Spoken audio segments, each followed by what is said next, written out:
आपके साथ मैं हूं जिया कौशिक। पाकिस्तान में आज जो हालात है उन्हें देखकर साफ पता चलता है कि देश कंगाली के दलदल में इस कदर धंस चुका है जहां से निकलना अब नामुमकिन सा लग रहा है। राजधानी इस्लामाबाद और रावलपिंडी जैसे वीआईपी शहरों में भी आज गेहूं और आटे का अकाल पड़ा हुआ है, जिससे आवाम के सब्र का बांध टूट चुका है। जो आटा कभी आम थाली का हिस्सा हुआ करता था, आज उसकी कीमतें आसमान छू रही और लोग दाने दाने को मोहताज हो चुके हैं।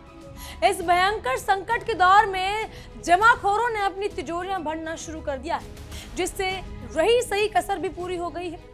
हुक्मरानों की नाकामी का आलम यह है कि वो खुद अपनी आवाम को भूखा मरते देख रहे हैं, लेकिन अपनी तिजोरियां और रसूख बचाने से में मशगूल हैं।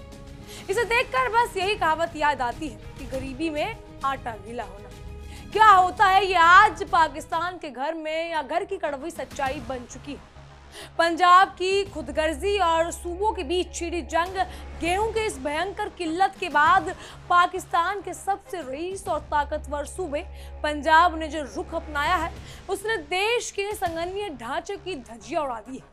मुख्यमंत्री मरियम नवाज की सरकार ने पंजाब से गेहूं के निर्यात पर पूरी तरह पाबंदी लगा दी है, जिसका सीधा मतलब ये है कि सिंध, बलूचिस्तान और खैबर पख्तूनख्वा जैसे आर्थिक रूप से कमजोर सूबों को अब अनाज का एक दाना भी नसीब नहीं होगा। इस फैसले से पाकिस्तान के भीतर भी एक अदृश्य दीवार खड़ी कर दी है, जहां एक सूबा अपनी जान बचाने के लिए दूसरों का गला घोटने पर आमदा है। इसे कहते हैं अपना काम बनता, भाड़ में जाए जनता। इस खुदगर्जी ने पाकिस्तान के दूसरे राज्यों में ऐसी आग भड़का दी है जो आने वाले दिनों में देश के भीतर एक नए गृह युद्ध का सबब बनने जाती है। पीओके में भी फूटा है बगावत का ज्वालामुखी। वो कैसे? पाकिस्तान के अवैध कब्जे वाले कश्मीर में पिछले कई हफ्तों से जो बगावत की आग सुलग रही थी, वो अब एक भयानक रूप ले चुकी है। वहाँ के लोग अब पाकिस्तानी हुकूमत के झूठे कश्मीरी राग से पूरी तरह से उब चुके हैं और खुलेआम सड़कों पर उतरकर अपनी आज़ादी की मांग कर रहे हैं। प्रदर्शनकारियों का साफ कहना है कि पाकिस्तान ने दशकों से इस क्षेत्र का सिर्फ दोहन किया है और बदले में सिर्फ बंदूकों की नोक पर और कंगाली दी है। रावलकोट और मुजफ्फराबाद जैसे इलाकों में पाकिस्तान के खिलाफ लगने वाले नारे इस बात का सबूत है कि अब पानी सर से ऊपर जा चुका है। लोग अब खुलकर कह रहे हैं कि ये कोई विवादित इलाका नहीं, बल्कि पाकिस्तान द्वारा जबरन कब्जाया गया क्षेत्र है, जिससे वो अब बर्दाश्त नहीं करेंगे। अब रेंजर्स की भी बारी कर लेते हैं। दरअसल पीओके में भड़की इस जन आक्रोश की आग को दबाने के लिए पाकिस्तानी हुकूमत ने अपनी पुरानी और बब्बर रणनीति का सहारा लिया है। शांतिपूर्ण प्रदर्शन पर काम कर रही निहत्ती अवाम के खिलाफ आसिम मुनीर की फौज ने 8000 से ज्यादा भारी हथियारों से लैस रेंजर्स को तैनात कर दिया है। ये बल प्रयोग किसी बाहरी दुश्मन के खिलाफ नहीं, बल्कि अपनी ही सीमाओं के भीतर रहने वाले उन नागरिकों पर किया जा रहा है जो सिर्फ अपने एक हक की रोटी और बिजली की मांग कर रहे हैं। सुरक्षा बलों ने अंधाधुंध गोलाबारी की। अब इतनी या एक दर्जन से अधिक बेकसूर प्रदर्शनकारियों की जान जा चुकी है और जिंदगी और मौत की जंग लड़ रहे हैं। इसे कहते हैं लातों के भूत बातों से नहीं मानते। पहली मानसिकता के साथ अपनी आवाम पर कहर ढाना, लेकिन इतिहास गवाह है कि संगीनों के साए में बगावत को कभी दबाया नहीं जा सकता है। बलूचिस्तान प्रांत पिछले कई दशकों से पाकिस्तान के लिए एक ऐसा नासूर बन चुका है जिसका इलाज इस्लामाबाद के पास नहीं है। बलूचिस्तान लिबरेशन आर्मी यानी BLA और उनके विशेष फतेह स्क्वाड ने पाकिस्तानी सेना की नाक में दम कर रखा है, जिसका ताजा उदाहरण मस्तूंग में देखने को मिला। घात लगाकर बैठे किए गए इस बड़े हमले में पाकिस्तानी सेना के 45 जवानों को अपनी जान से हाथ धोना पड़ा, जिसने पाकिस्तान की सेना के कथित अजय होने के दम्भ को चकनाचूर कर दिया। बलूचिस्तान के दुर्गम इलाकों में अब पाकिस्तानी सैनिकों के लिए गश्त करना भी अपनी मौत को दावत देने जैसा है। बलोच जनता का साफ कहना है कि उनके सोने और गैस जैसी प्राकृतिक संसाधनों को पंजाब के हुक्मरान लूट रही, और जब तक ये लूट बंद नहीं होगी तब तक वो ईंट से ईंट बजाना का अपना संकल्प नहीं छोड़ने वाले। जिस तालिबान को पाकिस्तान ने अपनी रणनीतिक गहराई बढ़ाने के लिए बरसों तक अपनी आस्तीन में पाला था, आज वही तालिबान उनके सर के लिए सबसे बड़ा काल बन चुका है। अफगानिस्तान सीमा पर स्थित ड्यूरन लाइन पर आए दिन होने वाली खूनी झड़पों ने दोनों देशों के बीच रिश्तों को रास्ताल में पहुंचा दिया है। ड्यूरन लाइन को कभी भी दिल से स्वीकार न करने वाले अफगान लड़ाके अब पाकिस्तानी चौकियों पर भारी गोलाबारी कर रही हैं, जिससे पाकिस्तानी सेना को सीमा छोड़कर पीछे हटना पड़ रहा है। इसे कहते हैं आस्तीन का सांप पालना। जिस सांप को दूध पिलाकर बड़ा किया था, आज वो खुद अपने ही मालिक को डसने के लिए फन फैलाए खड़ा है।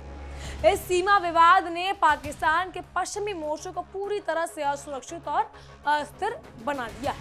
अब बात भारत की भी। भारत के खिलाफ आतंकवाद को हथियार बनाने वाले पाकिस्तान को अब अपनी चालों का खामियाजा भुगतना पड़ रहा है। भारत सरकार द्वारा सिंधु जल संधि यानी इंडस वाटर ट्रीटी के तहत नदियों के पानी का डेटा साझा करना निलंबित किए जाने के बाद से पाकिस्तानी पंजाब के मुख्यमंत्री मरियम नवाज के हाथ पैर फूल गई है। बिना सटीक डाटा के मानसून के इस मौसम में बाढ़ की तैयारियों को अमिल जाना पहनाना या फिर पाकिस्तानी सिंचाई के विभाग के लिए एक डरावना दुष्प्रभाव बन चुका है। अधिकारियों के पास नदियों के जल स्तर का कोई पुख्ता आंकड़ा नहीं है, जिसके चलते वो सिर्फ सोशल मीडिया और कयासों के दम पर कागजी योजनाएं बना रहे हैं। इसे कहते हैं आगे कुआं पीछे खाई। भारत के इस कूटनीतिक फैसले ने पूरे पाकिस्तानी पंजाब को बाढ़ के साए में जीने को मजबूर कर दिया है। पाकिस्तान की आर्थिक स्थिति आज इस कदर गिर चुकी है कि बिना विदेशी खैरात के इस देश का एक हफ्ता भी चलना मुश्किल है। प्रधानमंत्री शहबाज शरीफ कभी IMF के तो कभी सऊदी अरब और कभी चीन के सामने झोली फैलाकर खड़े हो जाते हैं। हर बार कर्ज की एक नई किस्त लेने के लिए पाकिस्तान को अपनी संप्रभुता और आवाम की जरूरतों का सौदा करना पड़ता है। IMF के कड़े नियमों को मानने के चक्कर में देश के टैक्स और बिजली की दरें इस कदर बढ़ गई है कि मध्यम वर्ग पूरी तरह समाप्त हो चुका है। इसे कहते हैं बेगानी शादी में अब्दुल्ला दीवाना। कर्ज के ऊपर कर्ज लेकर देश चलाने की इस नीति ने पाकिस्तान को वैश्विक मंच पर एक अंतर्राष्ट्रीय भिखारी के रूप में स्थापित कर दिया है। अब तहरीके तालिबान पाकिस्तान आज देश के भीतर एक समांतर सत्ता चला रहा है, जिसने खैबर पख्तूनख्वा और कालीबाई इलाके में सरकार के नियंत्रण को पूरी तरह से खत्म कर दिया है। आए दिन होने वाले आत्मघाती हमलों और पुलिस थानों पर कब्जों ने पाकिस्तान की आंतरिक सुरक्षा का पूरी तरह से जनाजा निकाल दिया है। सेना अपनी पूरी ताकत झोंकने के बाद भी TTP के लड़ाकों को रोकने में नाकाम रही, क्योंकि इन उग्रवादियों को स्थानीय स्तर पर भारी समर्थन मिल रहा है। पाकिस्तान ने दुनिया को दहलाने के लिए जो आतंकी नेटवर्क तैयार किया था, आज उसी नेटवर्क के हिस्से आपस में लड़ रहे हैं और देश को तबाही की ओर ले जा रहे हैं। ये बिल्कुल वही बात है कि बोया पेड़ बबूल का तो आम कहां से हो। अब जो चीन पाकिस्तान आर्थिक गलियारा यानी CPEC, जिसे पाकिस्तान अपनी तकदीर बदलने वाला गेम चेंजर मान रहा था, आज वो देश के गले की हड्डी बन चुका है। चीन ने इस परियोजना के नाम पर पाकिस्तान को इतनी भारी कर्ज के जाल में फंसा लिया कि अब पाकिस्तान की पूरी अर्थव्यवस्था बीजिंग के इशारों पर नाच रही है। बलूचिस्तान में चीनी इंजीनियर्स पर होने वाले लगातार हमलों के कारण चीनी कंपनियां अब अपने कदम पीछे खींच रही है, जिससे अरबों डॉलर की योजनाएं अधर में लटकी हुई है। चीनी कर्ज के ब्याज को चुकाने के लिए भी पाकिस्तान को नया कर्ज लेना पड़ रहा है, जिससे देश को और कर्ज लेकर घी पीना की तबाही वाली राह को धकेल दिया है। पाकिस्तान में बिजली और गैस का संकट इस कदर बढ़ गया है कि देश के बड़े बड़े औद्योगिक शहर खंडरों में तब्दील होते जा रहे हैं। घंटों के लंबे पावर कट की वजह से फैक्ट्रियां बंद हो रही हैं, जिससे लाखों लोग बेरोजगार होकर सड़कों पर आ गए हैं। कराची और फैसलाबाद जैसे औद्योगिक केंद्रों में सन्नाटा पसरा हुआ है, क्योंकि महंगी बिजली और कच्चे माल की कमी के कारण उत्पादन जारी रखना घंटों का सौदा बन चुका है। जब देश की रीढ़ माने जाने वाली टेक्सटाइल इंडस्ट्री ही दम तोड़ रही हो, तो देश के विकास की कल्पना करना ही बेमानी है। आवाम गर्मी और अंधेरे में बिलख रही है और हुक्मरान वार्ताकुनित कमरों में बैठकर सिर्फ झूठे वादे कर रही है। एक तरफ जहां पाकिस्तान की आम आवाम 2 वक्त की रोटी के लिए आपस में लड़ रही है, वहीं दूसरी तरफ पाकिस्तानी फौजी जनरलों का व्यापारिक साम्राज्य लगातार फूल रहा है। अब पाकिस्तान की फौज सिर्फ सीमा की रखवाली नहीं कर सकती, बल्कि वो देश के सबसे बड़े जमीन मालिक, कॉर्पोरेट घराने और खास से लेकर सीमेंट तक बेचने वाली कंपनी बन चुकी है। सेना के पास अपने जनरलों को रिटायरमेंट के बाद आलिशान गल्फ कंट्रीज में बसाने के लिए करोड़ों डॉलर रुपए हैं, लेकिन देश के स्वास्थ्य और शिक्षा बजट के लिए फूटी कौड़ी भी नहीं है। इस बेइंसाफी ने जनता के मन में फौज के प्रति इस इज्जत को हमेशा के लिए खत्म कर दिया जो कभी हुआ करती थी, और अब लोग खुलेआम जनरलों के खिलाफ आवाज उठा रहे हैं। पाकिस्तान के इस चौतरफा संकट का सबसे दर्दनाक पहलू ये है कि देश की पढ़ी लिखी और काबिल युवा आबादी तेजी से देश छोड़कर भाग रही है। डॉक्टरों, इंजीनियरों और आईआईटी प्रोफेशनल्स को अब पाकिस्तान में अपना कोई भविष्य नजर नहीं आ रहा, इसीलिए वो पानी के जहाजों में भेड़ बकरियों की तरह ठसकर या गैर कानूनी रास्तों से यूरोप और खाड़ी के देशों की तरफ पलायन कर रही है। इस ब्रेन ड्रेन ने देश की विकास क्षमता को पूरी तरह से अपाहिज बना दिया है। जो युवा देश को संकट से बाहर निकाल सकते थे, वो आज पासपोर्ट दफ्तरों के बाहर लंबी लाइनों में खड़े होकर अपनी बारी का इंतजार कर रहे हैं। जब युवा ही देश से मुंह मोड़ ले तो उस मुल्क का पतन तय माना जाएगा। अब पाकिस्तान के अस्पतालों की हालात आज इस किसी यातना गृह कम से कम नहीं हो गई है, जहां बुनियादी दवाइयां, सिरिंज और ऑक्सीजन तक उपलब्ध नहीं। विदेशी मुद्रा भंडार के खाली होने के कारण जीवन रक्षक दवाओं का आयात पूरी तरह से ठप हो चुका है, जिससे कैंसर और दिलों के मरीज की जान पर बन आ गई है।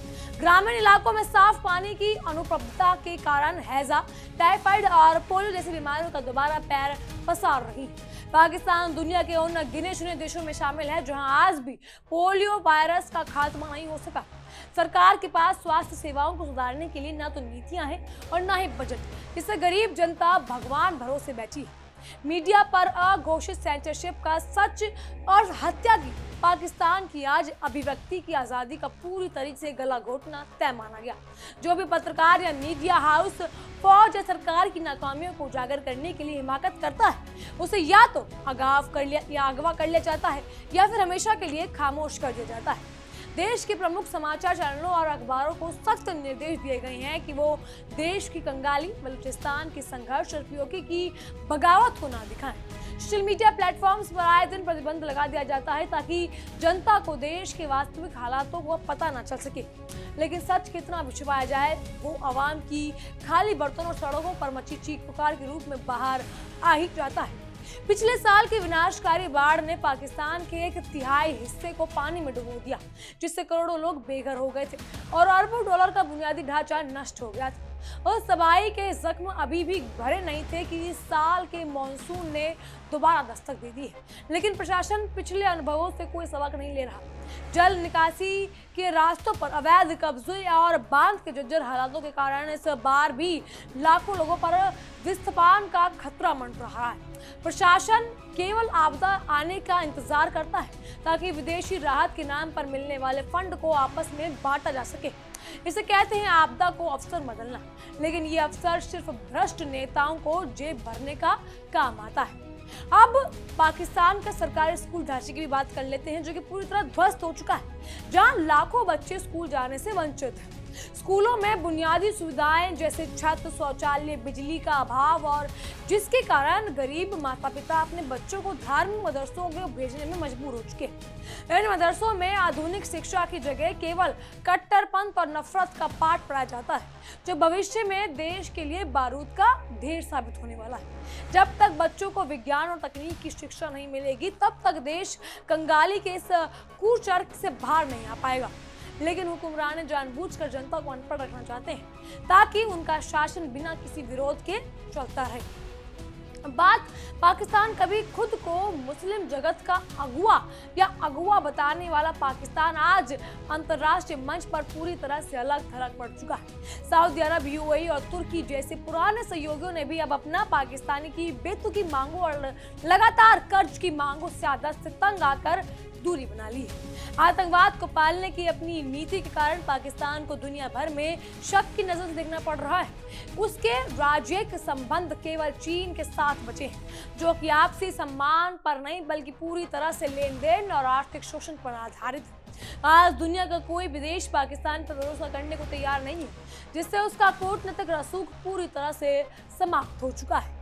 पाकिस्तान की सत्ता पर आज एक ही परिवार का कब्जा है, जहां योग्यता की जगह केवल पारिवारिक रिश्तों को तरजीह दी जा रही है। अब शहबाज शरीफ देश के प्रधानमंत्री हैं और उनकी भतीजी मरियम नवाज पंजाब की मुख्यमंत्री, जबकि नवाज शरीफ पर्दे के पीछे से सरकार चला रहे हैं।